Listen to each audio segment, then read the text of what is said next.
지금 지난 시간에 우리는 모세가 떨기나무에 불로 오셔서 자신에게 말을 걸어오는 하나님을 만나는 장면을 소개해드렸어요. 떨기나무에 불이 붙었는데 이 나무가 계속 타지 않고 불은 붙어 있는 상황이 오래 지속되면서 그 속에서 모세의 이름을 부르는 하나님의 음성을 모세가 듣는 거예요. 여러분, 이 떨기나무라고 하는 것은 어떤 거냐면 아무 쓸모 없는 나무예요.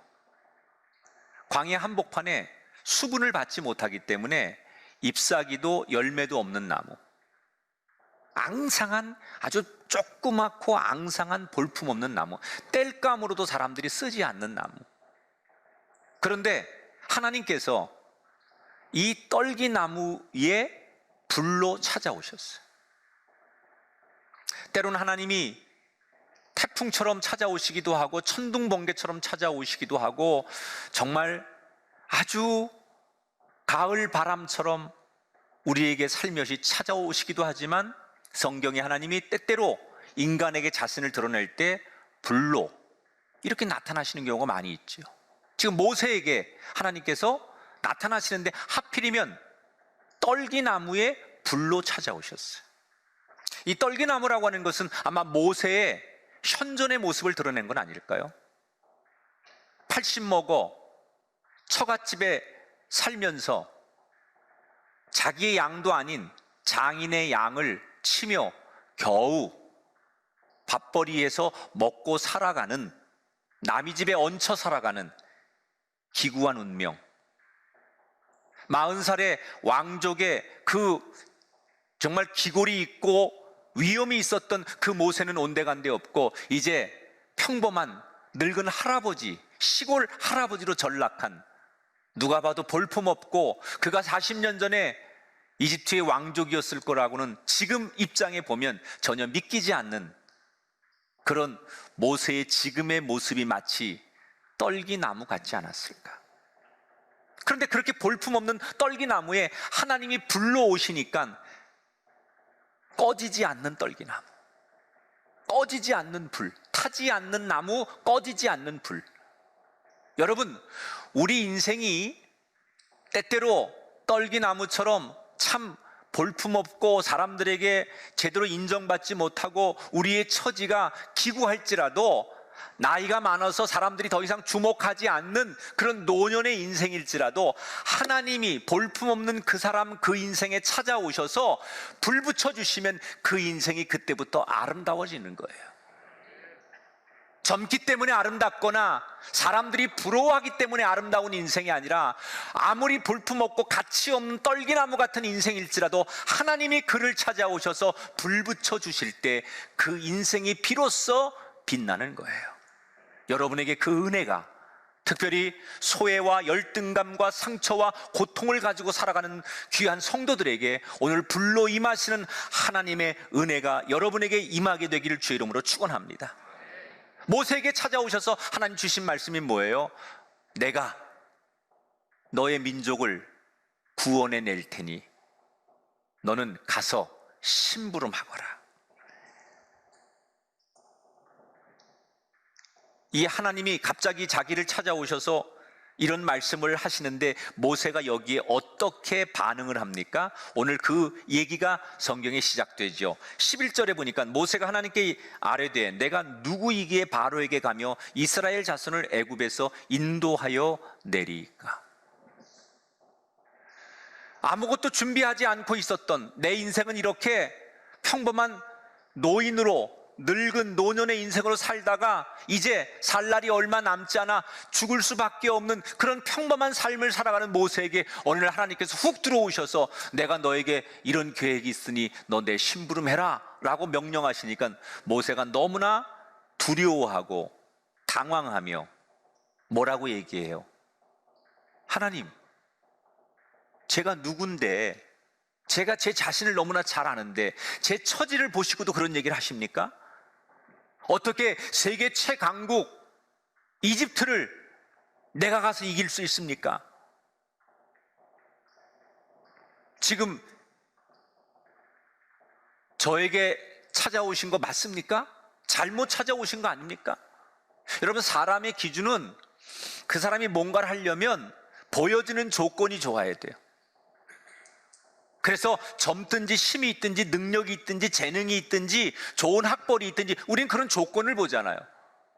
근데 하나님은 지금 그런 조건을 전혀 갖추지 않은 늙어버린, 모든 것을 잃어버린 모세에게 찾아와서 모세에게 내가 너를 쓰겠다고 말하니까 모세가, 아마 소크라테스가 제일 좋아하는 사람이 모세일 거예요. 너 자신을 알아라.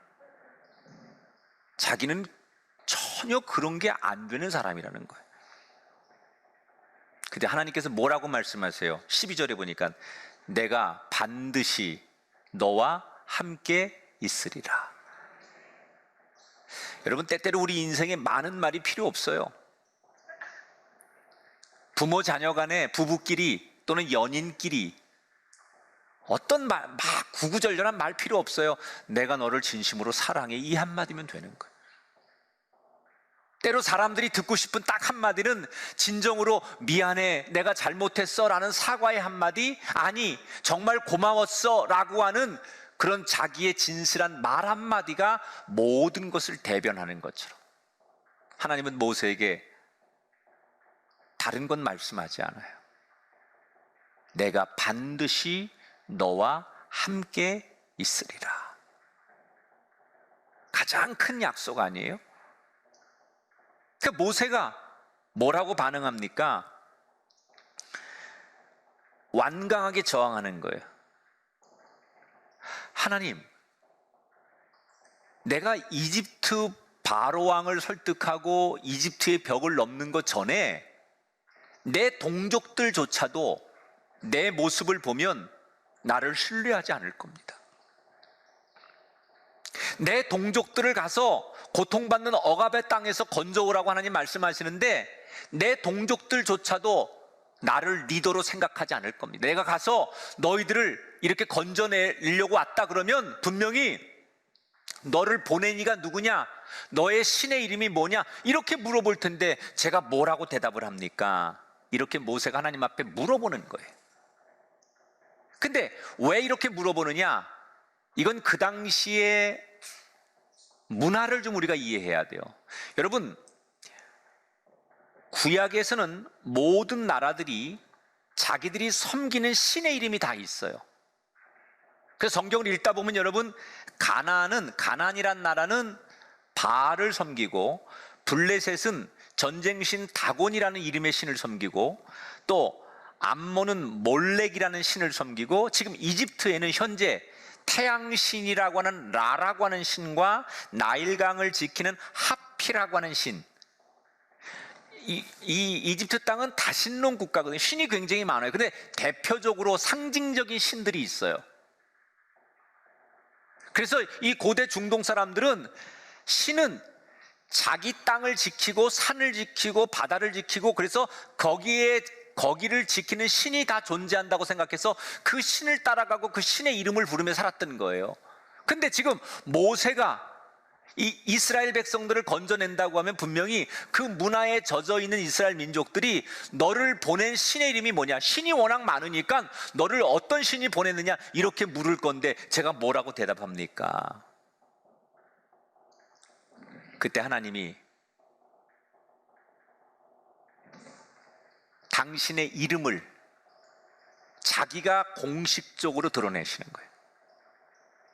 이름이라는 건 여러분 다른 사람이 불러주는 게 이름이잖아요. 그런데 자기가 자기 이름을 명명하는 거예요. 뭐라고 얘기해요? 나는 스스로 있는 자니이다. 이게 무슨 말이냐면 하나님은 누구에 의해서 조종되는 신이 아니라는 거예요. 애초에 하나님 스스로 모든 것을 창조하시고 다스리시는 이 땅의, 이 세상의 유일한 신이라는 거예요. 다른 종교는 인간이 자기들이 믿는 신을 증명해야 돼요. 근데 하나님은 당신 스스로가 당신을 증명하는 분이에요. 우리는 그 하나님을 증거하기만 하면 하나님께서 스스로 당신을 증명하시는 분, 하나님 스스로 당신의 능력을 나타내시는 분. 인간이 떠받치고 인간이 드러내야만 존재하는 신이 아니라 인간이 떠받치든 역사가 그를 조명하든 상관없이 스스로 당신의 존재를 드러내시는 분이 하나님이라는 거예요. 여러분, 유교에서는 옛날 여러분 우리가 예수 믿기 전에 제사 드릴 때 제사상에서 수저를 이렇게 놓고 2번 절하면 뭐라고 하는 줄 알아요? 아, 우리 조상님들이 잘 드셨어. 인간이 신을 조종하는 거예요. 내가 제사상에다가 숟갈 꽂아놓고 절을 2번 하면 아, 우리 조상 귀신들이 배불리 먹은 거야. 이렇게 자기들이 정의를 내려요. 자기들이 신을 조종하는 거예요. 그러나 하나님은 다른 신과 달라요. 자신의 뜻으로 세상을 다스리시는 전능하신 하나님. 우리가 인간이 조각하거나 통제하지 않아도, 인간이 조명하지 않아도 스스로 당신을 드러내시는 하나님. 우리는 그 하나님을 믿는 사람들이기 때문에 행복한 사람들이에요. 종교를 가졌어도 여러분이 하나님을 믿는 사람이기 때문에 더욱더 행복한 사람이고 더욱더 축복된 사람이라는 것을 기억하시기 바랍니다. 그 다음에 2번째로 하나님이 뭐라고 당신을 소개하느냐? 15절에 보니까 너의 조상의 하나님 여호와 곧 아브라함의 하나님, 이삭의 하나님, 야곱의 하나님께서 나를 너희에게 보내셨다 하라. 자, 아브라함의 하나님, 이삭의 하나님, 야곱의 하나님이다, 이렇게 말씀하셨어요. 하나님께서 아브라함과 이삭과 야곱에게 하신 대표적인 일이 뭐예요? 약속하시는 거예요.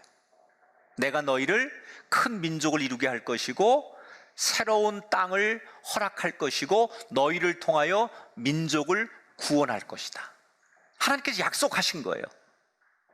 자, 특히 지금 하나님이 모세에게 내가 누구인지 내 이름이 뭔지를 소개하려면 나는 야훼 하나님이다. 그 다음에 2번째로 아브라함의 하나님, 이삭의 하나님, 야곱의 하나님, 이렇게 소개했잖아요. 이 말은 뭘 말하는 거냐? 약속하시는 하나님이고 그 약속을 지키시기 위해 일하시는 하나님이다. 그런 뜻으로 하나님을 소개하는 거예요. 여러분, 하나님은 어떤 분이시냐? 우리에게 끊임없이 약속하시고 그 약속을 지키기 위해 오늘도 부지런히 일하시는 하나님.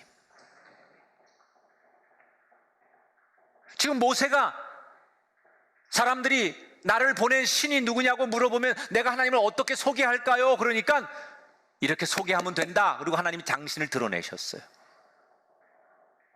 근데 모세가 하나님이 그렇게 대단한 분이어도 문제는 내가 능력이 없고 보잘것없기 때문에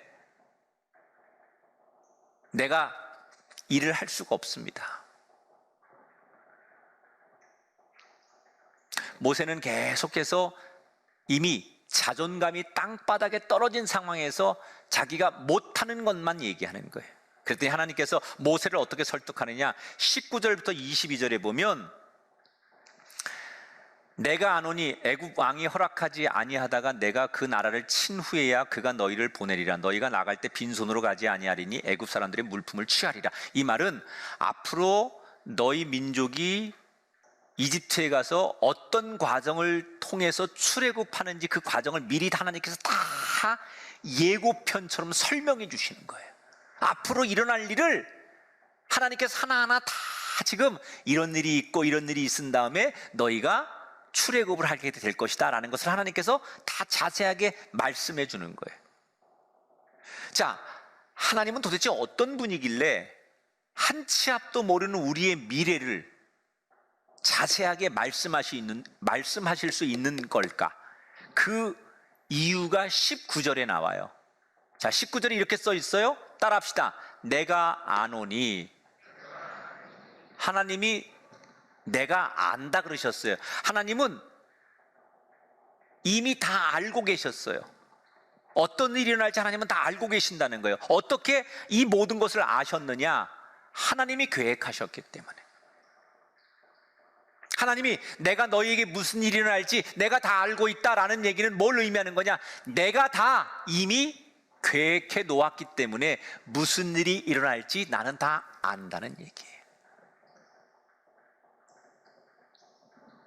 하나님께서 이스라엘 백성들을 건져내시는데 계획이 없는 게 아니라 어떻게 해서 어떻게 해서 홍해를 건너고 이집트 왕이 너희를 가로막으면 어떤 재앙을 내려서 이런 과정을 통해서 너희들이 건짐을 받을 것이다 라는 얘기를 하나님께서 다 계획해 놓으셨다는 거예요. 처음부터 마지막까지 세세하게 하나님께서 모든 과정을 섬세하게 계획해 놓으셨다는 거예요. 이 이야기를 모세에게 하는 이유가 뭘까요? 너는 다른 거 안 해도 돼. 내가 이미 다 계획해 놨으니까 너는 나를 믿고 따라오기만 하면 돼. 그 얘기를 하시는 거예요. 이렇게 하나님께서 당신의 존재를 모세에게 설명하면서 계획까지 다 설명해서 모세를 설득하지만 좀처럼 모세의 마음은 열리지 않아요. 왜? 모세는 과거에 상처가 있었어요. 40년 전에 무슨 일이 있었느냐? 자기 동족을 도와주려고 하다가 동족들 가운데 자기를 거부했잖아요. 네가 뭔데? 네가 우리의 지도자냐? 네가 마치 무슨 재판관이라도 된 것처럼 네가 뭔데? 네 주제가 뭔데? 네가 무슨 자격으로 우리의 문제를 참견하느냐? 자기 동족으로부터 자기는 버림을 받으면서 그때 상처를 입었어요. 그러면서 그 상처를 40년이 지난 지금도 가지고 있는 모세가 하나님 앞에 묻는 거예요. 하나님, 제가 40년 전에 내 동족을 어줍지 않게 도와주려고 했다가 그때 큰 거절을 당하고 상처를 받았습니다. 그런데 지금 40년이 지나서 내가 불쑥 나타나서 내 동족을 도와주겠다고 하면 그때처럼 그들이 나를 인정하지 않고 나를 거절할 겁니다.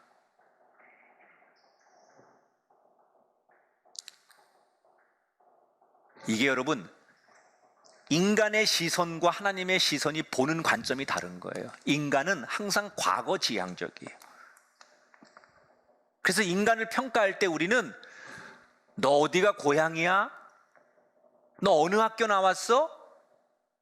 너는 그때 무슨 일을 했어?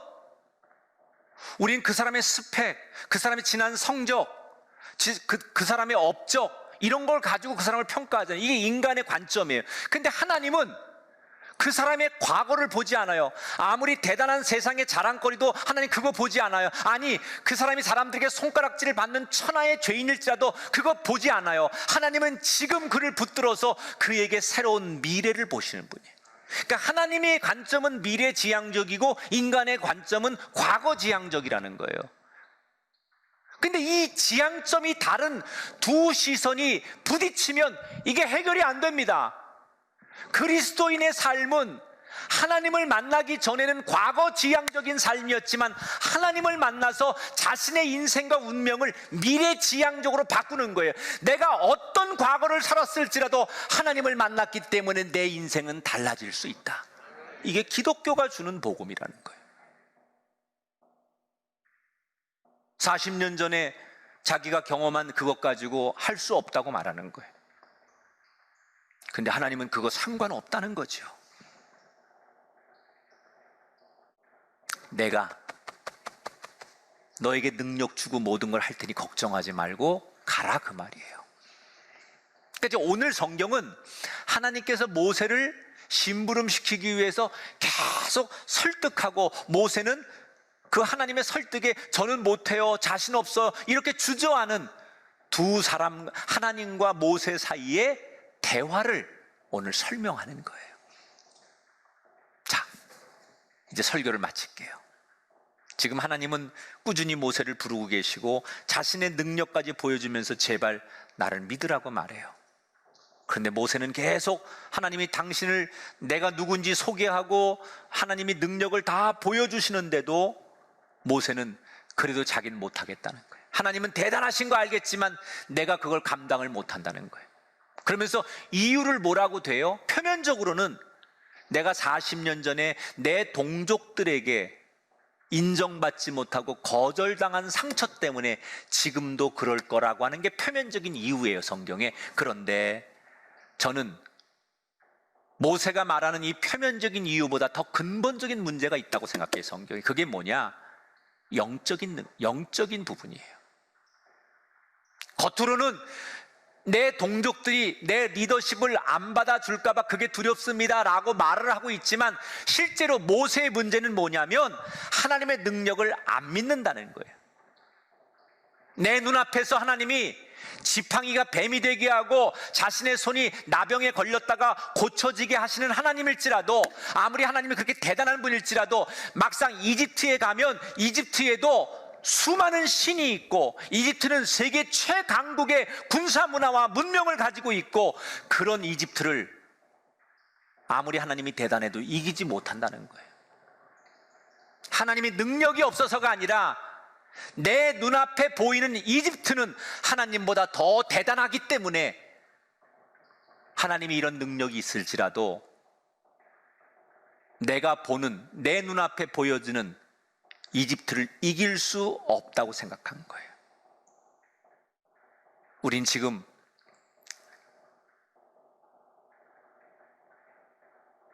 출애굽기의 말씀을 듣고 있잖아요. 출애굽. 여러분 착각하시면 안 돼요. 출애굽의 주인공은 모세가 아니에요. 모세 이야기에 여러분 너무 현혹되지 말아요. 출애굽기의 주제는 모세가 아니라 하나님이에요. 모세를 들어쓰시고 모세를 사용하신 하나님을 봐야지 모세 얘기를 듣고 즐거워하면 안 돼요. 출애굽이 뭐예요? 출애굽이라는 것은 다스리는 주인이 바뀌는 과정이 출애굽이에요. 애굽이 나를 다스리고 세상의 힘이 나를 다스렸는데 어느 날 내가 출애굽하는 거예요. 나를 다스리는 하나님으로 내 인생이 바뀌어지는 거예요. 지금까지는 명예, 물질 또는 내 자존심, 세상의 시선, 평가, 이런 것들만 의지하고 이런 것들에 의해서 기분이 좋고 나쁘고 이런 것들에 의해서 지배당하던 내 인생이 어느 날 그런 세상적인 조건과는 상관없이 하나님 한 분이면 감사합니다, 그렇게 말할 수 있다면 여러분은 지금 출애굽하신 거예요. 나에게도 출애굽의 사건이 일어나야지요. 나를 다스리고 있던 세상의 주인이 아닌 하나님, 당신 한 분이면 족합니다. 여러분 가정에, 여러분의 남은 인생에 출애굽의 역사가 일어나게 되시길 축원합니다. 이 유산을 자녀들에게 주셔야 돼요. 세상의 종노릇하고 물질, 경쟁, 명문대학, 연봉, 이런 거에 평생 짓눌려서 끌려다니는 자녀들이 아니라 너의 참 주인은 하나님이시다. 그 과거로부터, 세상의 가치관으로부터 벗어나서 나의 주인은 하나님이십니다 라고 우리의 자녀들이 당당하게 고백할 때, 우리 부모들은 그 자녀들에게 가장 위대한 유산을 남기는 거예요. 오늘 미디어로 예배하시는 많은 성도 여러분, 그곳이 외국이든 어느 지역이든 여러분에게도 출애굽의 역사와 기적이 나타나게 되시기를 주님의 이름으로 축원합니다.